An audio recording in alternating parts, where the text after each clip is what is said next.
SIT ತನಿಖಾ ತಂಡ ಇವತ್ತು ಬೆಳ್ತಂಗಡಿಯಿಂದ ಬಂದು ಮಟ್ಟಣ್ಣವರ ಮನೆಗೆ ಹಾಗೆ ಜಯಂತ್ ಅವರ ಮನೆಗೆ ನೋಟಿಸ್ ಅನ್ನು ಅಂಟಿಸಿ ಹೋಗಿದ್ದಾರೆ. ನಿಮ್ಮ ಷಡ್ಯಂತ್ರ ಈಗ ಬಟಾ ಬಯಲಾಗ್ತಾ ಇದೆ. ಈಗಲೂ ನೀವು ಒಪ್ಕೊಳ್ಳೋಕೆ ಸಿದ್ಧ ಇಲ್ಲ, ಹೇಳಕ್ಕಾಗಲ್ಲ ಮತ್ತೊಂದು ದಾರಿಯಲ್ಲಿ ಹೋಗೋದಕ್ಕೆ ಸಿದ್ಧರಾಗಿರ್ತೀರಿ ಅಂತ. ನಿಮ್ಮ ಪ್ಲಾನೇ ಇದು, ನಿಮ್ಮ ಅಜೆಂಡಾನೇ ಇದು.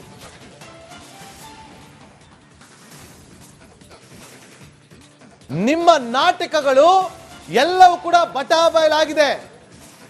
ಸಾಕು, ನಿಲ್ಲಿಸಿ ನಿಮ್ಮ ನಾಟಕ, ಬೃಹನ್ ನಾಟಕ. ನಮ್ಮೊಂದಿಗೆ ಇಬ್ಬರು ಅತಿಥಿಗಳು ನೇರ ಸಂಪರ್ಕದಲ್ಲಿ ಜಾಯ್ನ್ ಆಗಿದ್ದಾರೆ. ಮೊದಲಿಗೆ ಸ್ನೇಹಮಯಿ ಕೃಷ್ಣ ಅವರು, ಅದೇ ರೀತಿಯಾಗಿ ವಸಂತ್ ಗಿಳಿಯಾರ್ ಅವರು. ಸ್ನೇಹಮಯಿ ಕೃಷ್ಣ ಅವರು ಇವತ್ತು CBIಗೂ ಕೂಡ ಪತ್ರವನ್ನ ಬರೆದಿದ್ರು. ಇವರ ಷಡ್ಯಂತ್ರದ ವಿಚಾರವಾಗಿ ದೂರನ್ನ ಕೊಟ್ಟಿದ್ರು. ವಸಂತ್ ಗಿಳಿಯಾರ್ ಅವರು ಡೇ 1 ಇಂದ, ಇವತ್ತಿಂದ ಅಲ್ಲ, ಡೇ 1 ಇಂದ ವಸಂತ್ ಗಿಳಿಯಾರ್ ಅವರು ಹೋರಾಟವನ್ನ ಮಾಡ್ಕೊಂಡ್ ಬಂದಿರುವಂತ ವ್ಯಕ್ತಿ ಅವರು. ಅವರನ್ನ ನೀವು ಇಲ್ಲ ಸಲ್ಲದ ಆರೋಪಗಳನ್ನ ವಸಂತ್ ಗಿಳಿಯಾರ್ ಮೇಲೆ ಮಾಡಿದ್ರಿ, ಅವರ ಮೇಲೆ ಕಂಪ್ಲೇಂಟ್ ಕೊಡುವಂತ ಕೆಲಸವನ್ನ ಮಾಡಿದ್ರಿ. ಸ್ನೇಹಮಯಿ ಕೃಷ್ಣ ಅವರ ಮೇಲೆ ನೀವು ದೂರುಗಳನ್ನ ಕೊಡುವಂತ ಕೆಲಸವನ್ನ ಮಾಡಿದ್ರಿ, ಅವರ ಮೇಲೆ ಆರೋಪಗಳನ್ನ ಮಾಡುವಂತ ಕೆಲಸವನ್ನ ಮಾಡಿದ್ರಿ. ಈಗ ನಿಮ್ಮ ಬಣ್ಣ ಬಯಲಾಗಿದೆ, ಯಾರು ಸತ್ಯ ಯಾರು ಸುಳ್ಳು ಅನ್ನೋದು ಗೊತ್ತಾಗಿದೆ. ಇಬ್ರಿಗೂ ಕೂಡ ಕಾರ್ಯಕ್ರಮಕ್ಕೆ ಸ್ವಾಗತ. ಮೊದಲಿಗೆ ವಸಂತ್ ಗಿಳಿಯಾರ್ ಅವ್ರ ಬಳಿ ಹೋಗ್ತೀನಿ. ವಸಂತ್ ಗಿಳಿಯಾರ್ ಅವರೇ, ಇಷ್ಟು ದಿನ ಆಗಿದ್ದು ಬೇರೆ, ಇನ್ನು ಮುಂದೆ ಆಗೋದು ಬೇರೆ. ನನ್ನ ಮೊದಲ ಪ್ರಶ್ನೆ, ನಿಮ್ಮಿಂದ ನೇರವಾಗಿ ಉತ್ತರವನ್ನ ನಾನು ಬಯಸ್ತಾ ಇದ್ದೀನಿ. ಇವರೇ SIT ಬೇಕು ಅಂತ ಹೋದವರು, ಇವರೇ ಚಿಹ್ನೆಯನ್ನ ಕರ್ಕೊಂಡು ಬಂದವರು, ಇವರೇ ಸುಜಾತಾ ಭಟ್ಟನ್ನ ಕರ್ಕೊಂಡ್ ಬಂದವರು, ಇವರೇ ಎಲ್ಲವನ್ನ ಪ್ಲಾನ್ ಮಾಡಿದವರು, ಇವರ ಮೂಲಕವೇ SIT ಫಾರ್ಮ್ ಆಗುತ್ತೆ. ಇವರು ಕೇಳಿದಂತ ಅಧಿಕಾರಿಗಳೇ SIT ಯಲ್ಲಿ ಬಂದು ಕೂರ್ತಾರೆ, ತನಿಖೆಯನ್ನ ಮಾಡ್ತಾರೆ. ಆದ್ರೆ ಇವತ್ತು ಇವರೇ ಹೇಳ್ತಿದ್ದಾರೆ ಕೋರ್ಟ್ಗೆ ಹೋಗಿ ಅದನ್ನ ರದ್ದು ಮಾಡಿ ಅಂತೇಳಿ. ಇದು ಯಾವ ನ್ಯಾಯ? ಇದನ್ನ ನೀವು ಒಪ್ಕೊಳಕ್ ಸಿದ್ಧರಿದ್ದೀರಾ? ಸರ್, ಈಗ ಇವರದ್ದೇ ಹಿಂಬಾಲಕರು ಈಗಲೂ ಕೂಡ ಅಡವಿಟ್ಟಂತ ಒಂದು ಹಿಂಬಾಲಕರ ಪಡೆ ಇದೆ ಇವರಿಗೆ. ಇವರ ಹಿಂಬಾಲಕರಿಗೆ ಇರೋದು ಬರೀ ಬುರುಡೆ ಮಾತ್ರ, ಅದ್ರೊಳಗಡೆ ಮೆದುಳೆ ಇಲ್ಲ. ಅದೆಲ್ಲವನ್ನ ಇವರಿಗೆ ಏನು ಈ ಬುರುಡೆ ಗ್ಯಾಂಗಿಗೆ ಅಡವಿಟ್ಬಿಟ್ಟಿದ್ದಾರೆ. ಅವರು ಆ ವಿಷಯಕ್ಕೆ ಹೋಗಿರೋದಲ್ಲ, ನಮ್ಮ ಅಣ್ಣ ಮಾಡಿರೋದು ಸರಿ ಇದೆ ಅಂತ ಇನ್ನೂ ಕೂಡ ಬೊಗಳ್ತಲೇ ಇದ್ದಾರೆ ಸೋಷಿಯಲ್ ಮೀಡಿಯಾದಲ್ಲಿ. ಇವರಿಗೆ ನಮ್ಮ ದೇಶದಲ್ಲಿ ದೇಶದ್ರೋಹಿಗಳ ಏನು ಸೆಕ್ಷನ್ ಇದೆ ಅದನ್ನ ಹಾಕಿ ಇವ್ರನ್ನ ಒಳಗಡೆ ಬಿಡಬೇಕು. ಈ ಪ್ರಕರಣದಲ್ಲಿ ಯೂಟ್ಯೂಬರ್ಸ್ಗಳು 3-4 ಜನ ಇದ್ದಾರೆ. ನಾನು ಹೇಳೋದು ಕೇಳಿಸ್ತಾ ಇದೆಯಲ್ಲ? Yes sir. ವಸಂತ್ ಗಿಳಿ ಅವರು ಕೇಳಿಸ್ತದೆ. ಜೊತೆಗೆ ಯೂಟ್ಯೂಬರ್ಸ್ಗಳು ಕೂಡ ಯಾವುದೇ ಕಾರಣಕ್ಕೂ ಬಚಾವ್ ಆಗಲ್ಲ. ಈ ಯೂಟ್ಯೂಬರ್ಸ್ಗಳು ಕುಡ್ಲಾ ಗಾಂಪ, ಆಮೇಲೆ ತರಡಾಯಿ ಅವನು, ಆಮೇಲೆ ಸಂಚಾರಿ ಸ್ಟುಡಿಯೋ, ಆಮೇಲೆ ಯುನೈಟೆಡ್ ಮೀಡಿಯಾ, ಈ 4 ಯೂಟ್ಯೂಬರ್ಸ್ ಬಹಳ ದೊಡ್ಡ ಮಟ್ಟದಲ್ಲಿ ಇಡೀ ರಾಜ್ಯದಲ್ಲಿ ಡ್ಯಾಮೇಜ್ ಮಾಡಿದ್ದಾರೆ. ಸುಳ್ಳನ್ನ ಪ್ರಸಾರ ಮಾಡ್ಲಿಕ್ಕೆ ಇವ್ರನ್ನು ಕೂಡ ಪಾರ್ಟಿ ಮಾಡಿ ಇವರೆಲ್ಲರೂ ಕೂಡ ದೇಶದ್ರೋಹದ ಪ್ರಕರಣವನ್ನು ದಾಖಲು ಮಾಡ್ಬೇಕು ಇವ್ರ ಮೇಲೆ. ನಮ್ಮ ಹಿಂದೂ ಧಾರ್ಮಿಕ ಶ್ರದ್ಧಾ ಕೇಂದ್ರದ ವಿರುದ್ಧ ಇವರು ವ್ಯವಸ್ಥಿತವಾದಂತ ಷಡ್ಯಂತ್ರವನ್ನ, ಸುಪಾರಿಯನ್ನ ಪಡ್ಕೊಂಡು ಮಾಡಿದವರು. ಇದರ ಹಿಂದೆ ಗುರುವಾಯೂರಕೆರೆಯ ಸೋಮನಾಥ ನಾಯ್ಕ, ಮಹೇಶ್ ಶೆಟ್ಟಿ, ತಿಮರೋಡಿ, ಗಿರೀಶ್ ಒಡನಾಡಿ ಸ್ಟ್ಯಾನ್ ಮತ್ತೆ 4 ಯೂಟ್ಯೂಬರ್ಸ್, ಜಯಂತ್ ತಂಗಚನ್, ಜಗಜ್ಜಾಹಿರಾಗಿದೆ. ನಿಮ್ಮ ಕನ್ನಡ ಅಂತೂ ಬಿಟ್ಟೇ ಬಿಡ್ಲಿಲ್ಲ. ಇದು ಒಂದು ರೀತಿ ಧರ್ಮ ಯುದ್ಧದ ರೀತಿಯಲ್ಲಿ ನೀವು ಇದನ್ನು ತಗೊಂಡಿದ್ರಿ. ನಾನು ಆ ಕಾರಣಕ್ಕೆ ನಿಮ್ಮನ್ನ ಅಭಿನಂದಿಸ್ತೀನಿ.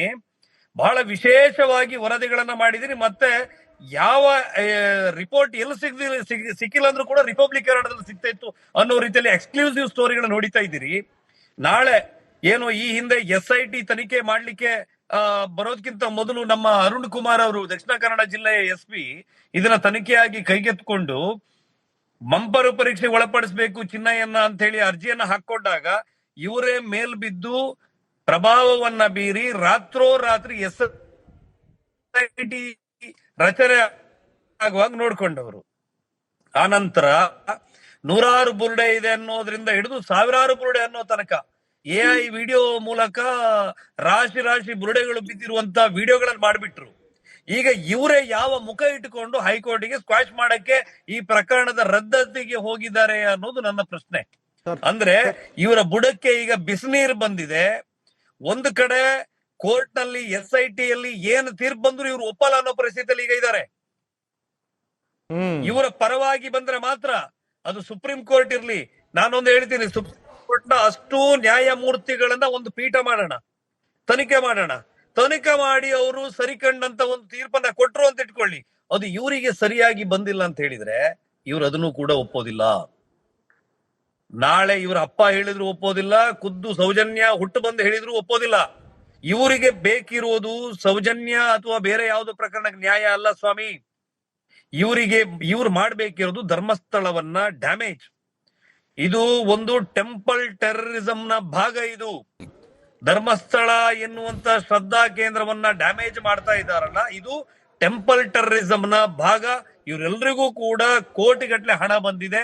ಇವರು ಆ ಸೌಜನ್ಯ ಎನ್ನುವಂತ ಹೆಣ್ಣು ಮಗಳ ಹೆಣವನ್ನ ಇಟ್ಟುಕೊಂಡು ಹಣದ ಬೆಳೆಯನ್ನ ಮಾಡ್ತಾ ಇರುವಂತ ಒಂದು ದುಷ್ಟಕೂಟ ಇದು. ಓಕೆ, ಹಾಗೆ ಸಂಪರ್ಕದಲ್ಲೇ ವಸಂತ್ ಗಿಳಿಯರ್ ಮಾತಾಡ್ತೀನಿ. ನಿಮ್ಮಿಂದ ತುಂಬಾ ವಿಚಾರಗಳನ್ನ ನಾನು ಕೇಳಬೇಕು ಆಕ್ಚುಲಿ. ಯಾಕಂದ್ರೆ ನಾವು ರಿಪಬ್ಲಿಕ್ ಕನ್ನಡ ಈ ಸುದ್ದಿ ಗೊತ್ತಾಗ್ತದಂತೆ SIT ತನಿಖಾ ತಂಡ ಇವತ್ತು ಬೆಳ್ತಂಗಡಿಯಿಂದ ಬಂದು ಮಟ್ಟಣ್ಣವರ ಮನೆಗೆ ಹಾಗೆ ಜಯಂತ್ ಅವರ ಮನೆಗೆ ನೋಟಿಸ್ ಅನ್ನು ಅಂಟಿಸಿ ಹೋಗಿದ್ದಾರೆ. ನಿಮ್ಮ ಷಡ್ಯಂತ್ರ ಈಗ ಬಟಾ ಬಯಲಾಗ್ತಾ ಇದೆ. ಈಗಲೂ ನೀವು ಒಪ್ಕೊಳ್ಳೋಕೆ ಸಿದ್ಧ ಇಲ್ಲ, ಹೇಳಕ್ಕಾಗಲ್ಲ ಮತ್ತೊಂದು ದಾರಿಯಲ್ಲಿ ಹೋಗೋದಕ್ಕೆ ಸಿದ್ಧರಾಗಿರ್ತೀರಿ ಅಂತ. ನಿಮ್ಮ ಪ್ಲಾನೇ ಇದು, ನಿಮ್ಮ ಅಜೆಂಡಾನೇ ಇದು.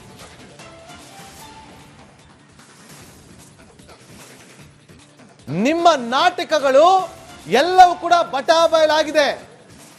ಸಾಕು, ನಿಲ್ಲಿಸಿ ನಿಮ್ಮ ನಾಟಕ, ಬೃಹನ್ ನಾಟಕ. ನಮ್ಮೊಂದಿಗೆ ಇಬ್ಬರು ಅತಿಥಿಗಳು ನೇರ ಸಂಪರ್ಕದಲ್ಲಿ ಜಾಯ್ನ್ ಆಗಿದ್ದಾರೆ. ಮೊದಲಿಗೆ ಸ್ನೇಹಮಯಿ ಕೃಷ್ಣ ಅವರು, ಅದೇ ರೀತಿಯಾಗಿ ವಸಂತ್ ಗಿಳಿಯಾರ್ ಅವರು. ಸ್ನೇಹಮಯಿ ಕೃಷ್ಣ ಅವರು ಇವತ್ತು CBIಗೂ ಕೂಡ ಪತ್ರವನ್ನ ಬರೆದಿದ್ರು. ಇವರ ಷಡ್ಯಂತ್ರದ ವಿಚಾರವಾಗಿ ದೂರನ್ನ ಕೊಟ್ಟಿದ್ರು. ವಸಂತ್ ಗಿಳಿಯಾರ್ ಅವರು ಡೇ 1 ಇಂದ, ಇವತ್ತಿಂದ ಅಲ್ಲ, ಡೇ 1 ಇಂದ ವಸಂತ್ ಗಿಳಿಯಾರ್ ಅವರು ಹೋರಾಟವನ್ನ ಮಾಡ್ಕೊಂಡ್ ಬಂದಿರುವಂತ ವ್ಯಕ್ತಿ ಅವರು. ಅವರನ್ನ ನೀವು ಇಲ್ಲ ಸಲ್ಲದ ಆರೋಪಗಳನ್ನ ವಸಂತ್ ಗಿಳಿಯಾರ್ ಮೇಲೆ ಮಾಡಿದ್ರಿ, ಅವರ ಮೇಲೆ ಕಂಪ್ಲೇಂಟ್ ಕೊಡುವಂತ ಕೆಲಸವನ್ನ ಮಾಡಿದ್ರಿ. ಸ್ನೇಹಮಯಿ ಕೃಷ್ಣ ಅವರ ಮೇಲೆ ನೀವು ದೂರುಗಳನ್ನ ಕೊಡುವಂತ ಕೆಲಸವನ್ನ ಮಾಡಿದ್ರಿ, ಅವರ ಮೇಲೆ ಆರೋಪಗಳನ್ನ ಮಾಡುವಂತ ಕೆಲಸವನ್ನ ಮಾಡಿದ್ರಿ. ಈಗ ನಿಮ್ಮ ಬಣ್ಣ ಬಯಲಾಗಿದೆ, ಯಾರು ಸತ್ಯ ಯಾರು ಸುಳ್ಳು ಅನ್ನೋದು ಗೊತ್ತಾಗಿದೆ. ಇಬ್ರಿಗೂ ಕೂಡ ಕಾರ್ಯಕ್ರಮಕ್ಕೆ ಸ್ವಾಗತ. ಮೊದಲಿಗೆ ವಸಂತ್ ಗಿಳಿಯಾರ್ ಅವ್ರ ಬಳಿ ಹೋಗ್ತೀನಿ. ವಸಂತ್ ಗಿಳಿಯಾರ್ ಅವರೇ, ಇಷ್ಟು ದಿನ ಆಗಿದ್ದು ಬೇರೆ, ಇನ್ನು ಮುಂದೆ ಆಗೋದು ಬೇರೆ. ನನ್ನ ಮೊದಲ ಪ್ರಶ್ನೆ, ನಿಮ್ಮಿಂದ ನೇರವಾಗಿ ಉತ್ತರವನ್ನ ನಾನು ಬಯಸ್ತಾ ಇದ್ದೀನಿ. ಇವರೇ SIT ಬೇಕು ಅಂತ ಹೋದವರು, ಇವರೇ ಚಿಹ್ನೆಯನ್ನ ಕರ್ಕೊಂಡು ಬಂದವರು, ಇವರೇ ಸುಜಾತಾ ಭಟ್ಟನ್ನ ಕರ್ಕೊಂಡು ಬಂದವರು, ಇವರೇ ಎಲ್ಲವನ್ನ ಪ್ಲಾನ್ ಮಾಡಿದವರು, ಇವರ ಮೂಲಕವೇ SIT ಫಾರ್ಮ್ ಆಗುತ್ತೆ. ಇವರು ಕೇಳಿದಂತ ಅಧಿಕಾರಿಗಳೇ SITಯಲ್ಲಿ ಬಂದು ಕೂರ್ತಾರೆ, ತನಿಖೆಯನ್ನ ಮಾಡ್ತಾರೆ. ಆದ್ರೆ ಇವತ್ತು ಇವರೇ ಹೇಳ್ತಿದ್ದಾರೆ ಕೋರ್ಟ್ಗೆ ಹೋಗಿ ಅದನ್ನ ರದ್ದು ಮಾಡಿ ಅಂತೇಳಿ. ಇದು ಯಾವ ನ್ಯಾಯ? ಇದನ್ನ ನೀವು ಒಪ್ಕೊಳ್ಳಕ್ ಸಿದ್ಧರಿದ್ದೀರಾ? ಸರ್, ಈಗ ಇವರದ್ದೇ ಹಿಂಬಾಲಕರು ಈಗಲೂ ಕೂಡ ಅಡವಿಟ್ಟಂತ ಒಂದು ಹಿಂಬಾಲಕರ ಪಡೆ ಇದೆ ಇವರಿಗೆ. ಇವರ ಹಿಂಬಾಲಕರಿಗೆ ಇರೋದು ಬರೀ ಬುರುಡೆ ಮಾತ್ರ, ಅದ್ರೊಳಗಡೆ ಮೆದುಳೆ ಇಲ್ಲ. ಅದೆಲ್ಲವನ್ನ ಇವರಿಗೆ ಏನು ಈ ಬುರುಡೆ ಗ್ಯಾಂಗಿಗೆ ಅಡವಿಟ್ಬಿಟ್ಟಿದ್ದಾರೆ. ಅವರು ಆ ವಿಷಯಕ್ಕೆ ಹೋಗಿರೋದಲ್ಲ, ನಮ್ಮ ಅಣ್ಣ ಮಾಡಿರೋದು ಸರಿ ಇದೆ ಅಂತ ಇನ್ನೂ ಕೂಡ ಬೊಗಳ್ತಲೇ ಇದ್ದಾರೆ ಸೋಷಿಯಲ್ ಮೀಡಿಯಾದಲ್ಲಿ. ಇವರಿಗೆ ನಮ್ಮ ದೇಶದಲ್ಲಿ ದೇಶದ್ರೋಹಿಗಳ ಏನು ಸೆಕ್ಷನ್ ಇದೆ ಅದನ್ನ ಹಾಕಿ ಇವ್ರನ್ನ ಒಳಗಡೆ ಬಿಡಬೇಕು. ಈ ಪ್ರಕರಣದಲ್ಲಿ ಯೂಟ್ಯೂಬರ್ಸ್ ಗಳು 3-4 ಜನ ಇದ್ದಾರೆ. ನಾನು ಹೇಳೋದು ಕೇಳಿಸ್ತಾ ಇದೆಯಲ್ಲ? Yes sir. ವಸಂತ್ ಗಿಳಿಯಾರ್ ಕೇಳಿಸ್ತದೆ. ಜೊತೆಗೆ ಯೂಟ್ಯೂಬರ್ಸ್ ಗಳು ಕೂಡ ಯಾವುದೇ ಕಾರಣಕ್ಕೂ ಬಚಾವ್ ಆಗಲ್ಲ. ಈ ಯೂಟ್ಯೂಬರ್ಸ್ ಗಳು ಕುಡ್ಲಾ ಗಾಂಪ, ಆಮೇಲೆ ತರಡಾಯಿ ಅವನು, ಆಮೇಲೆ ಸಂಚಾರಿ ಸ್ಟುಡಿಯೋ, ಆಮೇಲೆ ಯುನೈಟೆಡ್ ಮೀಡಿಯಾ, ಈ 4 ಯೂಟ್ಯೂಬರ್ಸ್ ಬಹಳ ದೊಡ್ಡ ಮಟ್ಟದಲ್ಲಿ ಇಡೀ ರಾಜ್ಯದಲ್ಲಿ ಡ್ಯಾಮೇಜ್ ಮಾಡಿದ್ದಾರೆ. ಸುಳ್ಳನ್ನ ಪ್ರಸಾರ ಮಾಡ್ಲಿಕ್ಕೆ ಇವ್ರನ್ನು ಕೂಡ ಪಾರ್ಟಿ ಮಾಡಿ ಇವರೆಲ್ಲರನ್ನು ಕೂಡ ದೇಶದ್ರೋಹದ ಪ್ರಕರಣವನ್ನು ದಾಖಲು ಮಾಡ್ಬೇಕು ಇವ್ರ ಮೇಲೆ. ನಮ್ಮ ಹಿಂದೂ ಧಾರ್ಮಿಕ ಶ್ರದ್ಧಾ ಕೇಂದ್ರದ ವಿರುದ್ಧ ಇವರು ವ್ಯವಸ್ಥಿತವಾದಂತ ಷಡ್ಯಂತ್ರವನ್ನ, ಸುಪಾರಿಯನ್ನ ಪಡ್ಕೊಂಡು ಮಾಡಿದವರು. ಇದರ ಹಿಂದೆ ಗುರುವಾಯೂರಕೆರೆಯ ಸೋಮನಾಥ ನಾಯ್ಕ, ಮಹೇಶ್ ಶೆಟ್ಟಿ, ತಿಮರೋಡಿ, ಗಿರೀಶ್ ಒಡನಾಡಿ ಸ್ಟ್ಯಾನ್ಲಿ ಮತ್ತೆ 4 ಯೂಟ್ಯೂಬರ್ಸ್, ಜಯಂತ್ ತಂಗಚನ್, ಜಗಜ್ಜಾಹೀರಾಗಿದೆ. ನಿಮ್ಮ ಕನ್ನಡ ಅಂತೂ ಬಿಟ್ಟೇ ಬಿಡ್ಲಿಲ್ಲ. ಇದು ಒಂದು ರೀತಿ ಧರ್ಮ ಯುದ್ಧದ ರೀತಿಯಲ್ಲಿ ನೀವು ಇದನ್ನು ತಗೊಂಡಿದ್ರಿ. ನಾನು ಆ ಕಾರಣಕ್ಕೆ ನಿಮ್ಮನ್ನ ಅಭಿನಂದಿಸ್ತೀನಿ. ಬಹಳ ವಿಶೇಷವಾಗಿ ವರದಿಗಳನ್ನ ಮಾಡಿದಿರಿ. ಮತ್ತೆ ಯಾವ ರಿಪೋರ್ಟ್ ಎಲ್ಲಿ ಸಿಕ್ಕಿಲ್ಲ ಅಂದ್ರೂ ಕೂಡ ರಿಪಬ್ಲಿಕ್ ಕನ್ನಡದಲ್ಲಿ ಸಿಗ್ತಾ ಇತ್ತು ಅನ್ನೋ ರೀತಿಯಲ್ಲಿ ಎಕ್ಸ್ಕ್ಲೂಸಿವ್ ಸ್ಟೋರಿಗಳನ್ನ ಹೊಡಿತಾ ಇದ್ದೀರಿ. ನಾಳೆ ಏನು ಈ ಹಿಂದೆ SIT ತನಿಖೆ ಮಾಡ್ಲಿಕ್ಕೆ ಬರೋದಕ್ಕಿಂತ ಮೊದಲು ನಮ್ಮ ಅರುಣ್ ಕುಮಾರ್ ಅವರು ದಕ್ಷಿಣ ಕನ್ನಡ ಜಿಲ್ಲೆಯ SP ಇದನ್ನ ತನಿಖೆಯಾಗಿ ಕೈಗೆತ್ಕೊಂಡು ಬಂಪರು ಪರೀಕ್ಷೆಗೆ ಒಳಪಡಿಸಬೇಕು ಚಿನ್ನಯ್ಯನ ಅಂತ ಹೇಳಿ ಅರ್ಜಿಯನ್ನ ಹಾಕೊಂಡಾಗ ಇವರೇ ಮೇಲ್ ಬಿದ್ದು ಪ್ರಭಾವವನ್ನ ಬೀರಿ ರಾತ್ರೋರಾತ್ರಿ SIT ರಚನೆ ಆಗುವಾಗ ನೋಡ್ಕೊಂಡವರು. ಆನಂತರ ನೂರಾರು ಬುರುಡೆ ಇದೆ ಅನ್ನೋದ್ರಿಂದ ಹಿಡಿದು ಸಾವಿರಾರು ಬುರುಡೆ ಅನ್ನೋ ತನಕ AI ವಿಡಿಯೋ ಮೂಲಕ ರಾಶಿ ರಾಶಿ ಬುರುಡೆಗಳು ಬಿದ್ದಿರುವಂತ ವಿಡಿಯೋಗಳನ್ನು ಮಾಡಿಬಿಟ್ರು. ಈಗ ಇವರೇ ಯಾವ ಮುಖ ಇಟ್ಟುಕೊಂಡು ಹೈಕೋರ್ಟಿಗೆ ಸ್ಕ್ವಾಶ್ ಮಾಡಕ್ಕೆ ಈ ಪ್ರಕರಣದ ರದ್ದತಿಗೆ ಹೋಗಿದ್ದಾರೆ ಅನ್ನೋದು ನನ್ನ ಪ್ರಶ್ನೆ. ಅಂದ್ರೆ ಇವರ ಬುಡಕ್ಕೆ ಈಗ ಬಿಸಿನೀರು ಬಂದಿದೆ. ಒಂದು ಕಡೆ ಕೋರ್ಟ್ ನಲ್ಲಿ SIT ಯಲ್ಲಿ ಏನು ತೀರ್ಪು ಬಂದ್ರು ಇವರು ಒಪ್ಪಲ್ಲ ಅನ್ನೋ ಪರಿಸ್ಥಿತಿಯಲ್ಲಿ ಈಗ ಇದ್ದಾರೆ. ಇವರ ಪರವಾಗಿ ಬಂದ್ರೆ ಮಾತ್ರ ಅದು ಸುಪ್ರೀಂ ಕೋರ್ಟ್ ಇರ್ಲಿ. ನಾನೊಂದು ಹೇಳ್ತೀನಿ, ಸುಪ್ರೀಂ ಕೋರ್ಟ್ ನ ಅಷ್ಟು ನ್ಯಾಯಮೂರ್ತಿಗಳನ್ನ ಒಂದು ಪೀಠ ಮಾಡೋಣ, ತನಿಖೆ ಮಾಡೋಣ. ತನಿಖೆ ಮಾಡಿ ಅವರು ಸರಿ ಕಂಡಂತ ಒಂದು ತೀರ್ಪನ್ನ ಕೊಟ್ರು ಅಂತ ಇಟ್ಕೊಳ್ಳಿ, ಅದು ಇವರಿಗೆ ಸರಿಯಾಗಿ ಬಂದಿಲ್ಲ ಅಂತ ಹೇಳಿದ್ರೆ ಇವ್ರು ಅದನ್ನು ಕೂಡ ಒಪ್ಪೋದಿಲ್ಲ.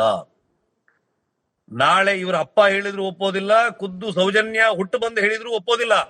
ಇವರಿಗೆ ಬೇಕಿರುವುದು ಸೌಜನ್ಯ ಅಥವಾ ಬೇರೆ ಯಾವುದೋ ಪ್ರಕರಣಕ್ಕೆ ನ್ಯಾಯ ಅಲ್ಲ ಸ್ವಾಮಿ.